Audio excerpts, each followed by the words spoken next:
Hi ಎಲ್ರಿಗೂ ನಮಸ್ಕಾರ. Welcome back to my YouTube channel. So ಇನ್ನೊಂದು ಸಾಂಬಾರು ರೆಸಿಪಿ ಜೊತೆ ವೀಡಿಯೋ ಮಾಡ್ತಾಯಿದ್ದೀನಿ. ಸಾಂಬಾರು ರೆಸಿಪಿನ ಏನಕ್ಕೆ ಹಾಕ್ತೀನಿ ಅಂದರೆ, ಸೊ ವರ್ಕ್ ಮುಗಿಸ್ಕೊಂಡು ಈವ್ನಿಂಗ್ ಫ್ರೀ ಇರ್ತೀನಲ್ವ, ಸೊ ಹಾಗಾಗಿ ಈವ್ನಿಂಗ್ ಏನು ಮಾಡ್ಕೊಳ್ತೀನೋ ಅದನ್ನು ಮಾತ್ರ ನಾನು ಶೇರ್ ಮಾಡೋಕ್ಕಾಗುತ್ತೆ.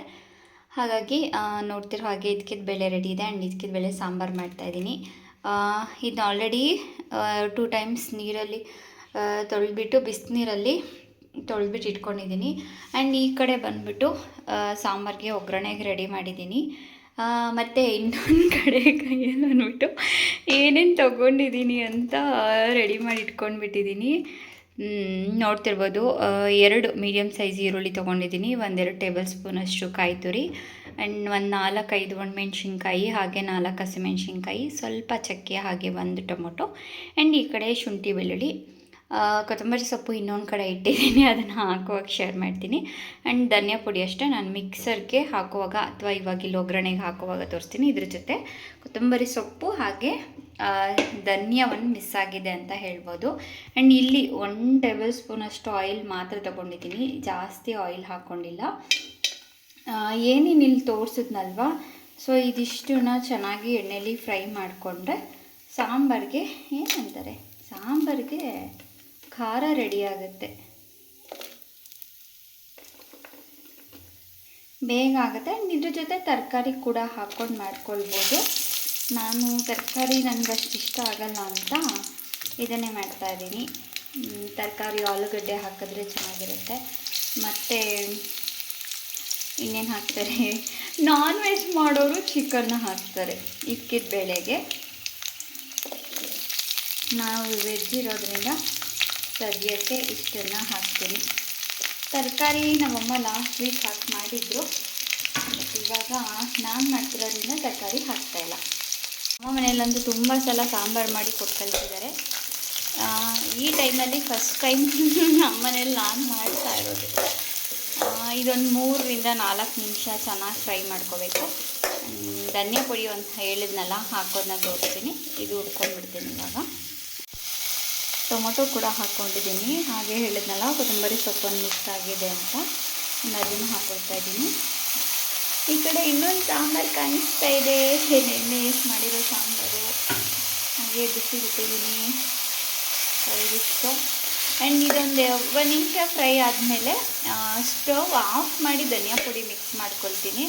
ಇಲ್ಲಾಂದರೆ ಪೂರ್ತಿ ಪಾತ್ರೆ ಇದಕ್ಕೆಲ್ಲ ಹೋಗಿ ಅಂದ್ಕೊಂಡು ಅರ್ಧ ಇದರಲ್ಲೇ ಉಳಿದ್ಬಿಡುತ್ತೆ. ಹಾಗಾಗಿ ಇನ್ಕ್ಲೂಡಿಂಗ್ ಕಾಯಿ ತುರಿನೂ ಅಷ್ಟೇ, ಬಾಣಲಿಗೆ ಹಾಕಿದ ತಕ್ಷಣ ಬಾಣಲಿಗೆ ಹೋಗಿ ಕಚ್ಕೊಳ್ತಾ ಇರುತ್ತೆ. ಆ್ಯಂಡ್ ಟೊಮೊಟೊ ಕೆಲವೊಬ್ರು ಹಾಕ್ತಾರೆ, ಕೆಲವೊಬ್ರು ಹಾಕಲ್ಲ. ಹಾಗೆ ಹಸಿಮೆಣ್ಸಿನ್ಕಾಯಿ ಅಥವಾ ಒಣಮೆಣ್ಸಿನ್ಕಾಯಿ ಹಾಕದೇ ಇರೋರು ನಾರ್ಮಲಾಗಿ ಮನೇಲಿ ಸಾಂಬಾರು ಪುಡಿ ಬರುತ್ತಲ್ಲ, ಸೊ ಆ ಸಾಂಬಾರು ಪುಡಿ ಕೂಡ ಹಾಕೊಂಡು ಮಾಡ್ಕೊಳ್ಬೋದು. ಚೆನ್ನಾಗಿ ಈರುಳ್ಳಿ ಮಾತ್ರ ಸಖತ್ತಾಗಿ ಫ್ರೈ ಆಗಿದೆ. ಸ್ಟವ್ನ ಆಫ್ ಮಾಡಿದ್ದೀನಿ. ಇಲ್ಲೊಂದು 2 ಟೇಬಲ್ ಸ್ಪೂನಷ್ಟು ಧನಿಯಾ ಪುಡಿ, ಅಂದರೆ ನಾವು ಮಾಡ್ತಾ ಇರೋ ಕ್ವಾಂಟಿಟಿಗೆ ಎಷ್ಟು ಬೇಕು ಅಂತ ನೋಡ್ಕೊಂಡು ಹಾಕ್ಕೋಬೇಕು ಅಷ್ಟೇ. ಇದಿಷ್ಟು ಮಸಾಲ ರೆಡಿ ಆಯಿತು. ಇದೊಂದು ಸ್ವಲ್ಪ ಹಾರಿದ ಮೇಲೆ ಮಿಕ್ಸಿ ಮಾಡ್ಕೊತೀನಿ. ಹಾಗೆ ಸಾಂಬಾರನ್ನ ಬಂದ್ಬಿಟ್ಟು ನಾನು ಕುಕ್ಕರಿಗೆ ಇಡ್ತಾಯಿದ್ದೀನಿ. ಕುಕ್ಕರಲ್ಲಿ ಏನು ತುಂಬ 2-3 ವಿಷಲ್ ಎಲ್ಲ ಬರ್ತಲ್ಲ, ಒಂದು ಸ್ವಲ್ಪ ಒಗ್ಗರಣೆಗೆ ಇಟ್ಬಿಟ್ಟು ಕಾಳನ್ನ 1 ವಿಷಿಲ್ ಬರೆಸಿ ಆಮೇಲೆ ಹಾಗೆ ಸ್ವಲ್ಪ ಕುದಿಸ್ಕೊಳ್ತೀನಿ. ಇಷ್ಟು ರೆಡಿ. ಮತ್ತು ಒಗ್ಗರಣೆಗೆ ರೆಡಿ ಮಾಡಿದ್ದೀನಿ. ನೋಡ್ತಿರ್ಬೋದು ಎಷ್ಟು ಆಯಿಲ್ ಕಡಿಮೆ ಹಾಕೋಕ್ಕಾಗುತ್ತೋ ಆ್ಯಂಡ್ ಅಷ್ಟು ಆಯಿಲ್ ಕಡಿಮೆ ಹಾಕ್ತಾಯಿದ್ದೀನಿ. 1 ಸ್ಪೂನ್ ಇದೆಯಾ 1.5 ಸ್ಪೂನ್ ಇದೆಯಾ ನನಗೆ ಗೊತ್ತಾಗ್ತಾಯಿಲ್ಲ, ಹಾಗಾಗಿ ಕಡಿಮೆನೇ ಯೂಸ್ ಮಾಡ್ತಾಯಿದ್ದೀನಿ. ಆ್ಯಂಡ್ ಸ್ವಲ್ಪ ಕರಿಬೇವಿನ ಸೊಪ್ಪು ಒಗ್ಗರಣೆಗೆ ಹಾಕ್ಕೊಳ್ತಾ ಇದ್ದೀನಿ. ನಾಟಿ ಕರಿಬೇವಿನ ಸೊಪ್ಪು ಎಲ್ಲ ಸತ್ತೋಗಿದೆ ಪಾಪ. ಮತ್ತು ಇದಕ್ಕೆ ಒಂದು ಮೀಡಿಯಮ್ ಸೈಜ್ ಈರುಳ್ಳಿ ಕಟ್ ಮಾಡ್ಕೊಂಡಿದ್ದೀನಿ. ಆ್ಯಂಡ್ ಒಗ್ಗರಣೆಗೆ ಬಂದ್ಬಿಟ್ಟು ಸಾಂಬಾರು ಒಗ್ಗರಣೆಗೆ ಸಾಕಾಗುತ್ತೆ. ಇಲ್ಲೂ ಅಷ್ಟೇ ಉರಿ ಬಂದು ತೀರಾ ಕಡಿಮೆ ಇಟ್ಟಿದ್ದೀನಿ, ಹಾಗಾಗಿ ಫುಲ್ ಏನು ಸೌಂಡೇ ಬರ್ತಾಯಿಲ್ಲ.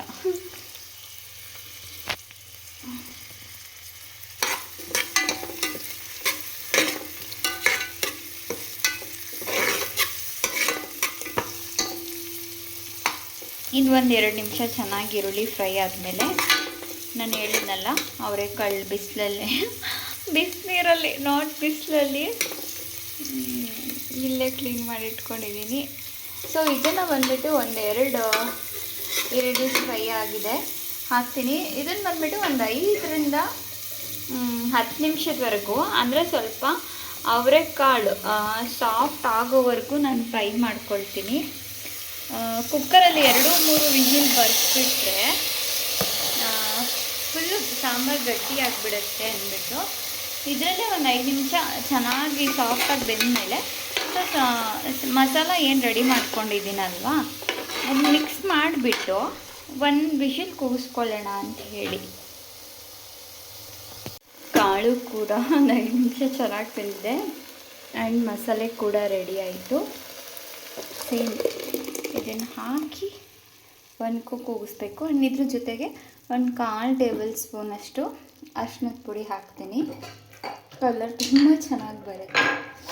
ಹಾಗೆ ಉಪ್ಪನ್ನು ಹಾಕಿರಲಿಲ್ಲ, ಉಪ್ಪು ಹಂಗೆ ಇದನ್ನೊಂದು ಸಲ ತಿರುಗಿಸ್ಬಿಟ್ಟು ನೀರು ಎಷ್ಟು ಬೇಕಾಗುತ್ತೆ ಅಂತ ನೋಡ್ಕೊಂಡು. ಆ್ಯಂಡ್ ನಾನು ಮಾಡ್ತಿರೋದು ರೈಸ್ ಅಂತ ಮುದ್ದೆ ಮಾಡೋಣ ಅಂದ್ಕೊಂಡಿದ್ದೀನಿ, ಬಟ್ ಗೊತ್ತಿಲ್ಲ ನಾನು ಮುದ್ದೆ ಮಾಡ್ತೀನಿ ಅಂತ. ಬಟ್ ರೈಸಿಗೆ ಸೊ ಇಷ್ಟು ಗಟ್ಟಿ ಇದೆ. ಇದಕ್ಕಿನ್ನೂ ಜಾರನ್ನ ತೊಳೆದು ಸ್ವಲ್ಪ ನೀರು ಹಾಕಿದ್ರೆ ಸಾಕು. 1 ನಿಮಿಷ ಹಾಕ್ಬಿಟ್ಟು ತೋರಿಸ್ತೀನಿ. ಸೊ ನೀರು ಮತ್ತು ಅರಿಶಿನ ಪುಡಿ 2 ಹಾಕಿದ್ದೀನಿ ಆ್ಯಂಡ್ ಉಪ್ಪು ಕೂಡ ಹಾಕಿ ಚೆಕ್ ಮಾಡಿದ್ದೀನಿ, ಸಾಕಾಗುತ್ತೆ. ಸೊ ಫೈನಲಿ ನೆಕ್ಸ್ಟ್ ಬೆಳ್ಳುಳ್ಳಿ ಯಾವ ಥರ ಇರುತ್ತೆ ಅಂತ ತೋರಿಸ್ತೀನಿ. ಎಣ್ಣೆ ಅಷ್ಟು ಕಡಿಮೆ ಹಾಕಿದ್ರು ನೋಡಿ ಹೇಗೆ ಕಾಣಿಸ್ತಾ ಇದೆ ಅಂತ. ಸೊ ಕುಕ್ಕರ್ಗೂ ಬಾಯಿ ಮುಚ್ತೀನಿ ಇವಾಗ. ಸೊ ಫೈನಲಿ ಸಾಂಬಾರು ರೆಡಿಯಾಗಿದೆ. ಇಷ್ಟು ಗಟ್ಟಿ ಇದೆ. ರೈಸಿಗೆ, ಮುದ್ದೆಗೆ, ದೋಸೆ, ಚಪಾತಿ ಏನು ಬೇಕಾದರೂ ತಿನ್ಬೋದು. ನೋಡ್ತಿರ್ಬೋದು ಬೇಳೆ ಅಂತೂ ತುಂಬ ಸಾಫ್ಟಾಗಿ ಚೆನ್ನಾಗಿ ಬೆಂದಿರುತ್ತೆ. ಒಬ್ಬೊಬ್ರಿಗೆ ಇನ್ನೂ ಸ್ವಲ್ಪ ಜಾಸ್ತಿ ಬೇಯಿಸ್ಕೊಳ್ಳೋಕೆ ಇಷ್ಟ ಇಲ್ಲ, ಬಟ್ ನನಗೆ ಕಂಪ್ಲೀಟ್ ಸಾಫ್ಟ್ ಇದೆ. ರೈಸ್ ಜೊತೆ ಮಿಕ್ಸ್ ಮಾಡ್ಕೊಂಡು ತಿಂದರೆ ನೆಕ್ಸ್ಟ್ ಲೆವೆಲ್ ಟೇಸ್ಟ್ ಇರುತ್ತೆ. ರೈಸ್ಗೆ ಹಾಕ್ಕೊಳ್ಳೋಣ. ರೈಸ್ ಕೂಡ ರೆಡಿ ಆಯಿತು. ಸೊ ರೆಡಿ ಊಟಕ್ಕೆ. ಆ್ಯಂಡ್ ನೀವು ಇದೇ ಥರ ಸಾಂಬಾರು ಟ್ರೈ ಮಾಡಿ ಹೇಗೆ ಬಂತು ಅಂತ ಕಮೆಂಟಲ್ಲಿ ತಿಳಿಸಿ. ನೆಕ್ಸ್ಟು ವೆಜ್ಜಲ್ಲಿ ಏನು ಸಾಂಬಾರು ಮಾಡಬೇಕು ನಾನು ಅನ್ನೋದನ್ನ ಒಂದು ಸಜೆಸ್ಟ್ ಮಾಡಿ. ಸೊ ಟ್ರೈ ಮಾಡ್ತೀನಿ, ಅದನ್ನು ಟ್ರೈ ಮಾಡ್ತೀನಿ ಅಂತ ಹೇಳ್ತಾ ಈ ವಿಡಿಯೋನ ಅಲ್ಲಿಗೆ ಎಂಡ್ ಮಾಡ್ತಾಯಿದ್ದೀನಿ. ಪ್ಲೀಸ್ ವಿಡಿಯೋನ ಕಂಪ್ಲೀಟ್ ವಾಚ್ ಮಾಡಿ. ಆ್ಯಂಡ್ ಹೊಸಬ್ರು ಯಾರಾದರೂ ನನ್ನ ಚಾನಲಲ್ಲಿ ವೀಡಿಯೋಸ್ನ ನೋಡ್ತಾ ಇದ್ದರೆ ಸಬ್ಸ್ಕ್ರೈಬ್ ಮಾಡಿ, ಸಪೋರ್ಟ್ ಮಾಡಿ. ತುಂಬ ವೀಡಿಯೋಸ್ ಬಂದು ತಲೆ ತಿನ್ನಲ್ಲ, ಅವಾಗ ಒಂದು ವಿಡಿಯೋ ಬರುತ್ತೆ. ಸೊ ಅದನ್ನು ಚೆಕ್ ಮಾಡಿ ಅಂತ ಹೇಳ್ತಾ ಈ ವಿಡಿಯೋನ ಇಲ್ಲಿಗೆ ಎಂಡ್ ಮಾಡ್ತಾಯಿದ್ದೀನಿ. ಇಷ್ಟೊತ್ತರೆಗೂ ನನ್ನ ವೀಡಿಯೋನ ಯಾರ್ಯಾರೆಲ್ಲ ನೋಡಿದ್ದೀರಾ ತುಂಬ ಥ್ಯಾಂಕ್ ಯು. ಮತ್ತು ನೆಕ್ಸ್ಟ್ ವೀಡಿಯೋನಲ್ಲಿ ಸಿಗ್ತೀನಿ.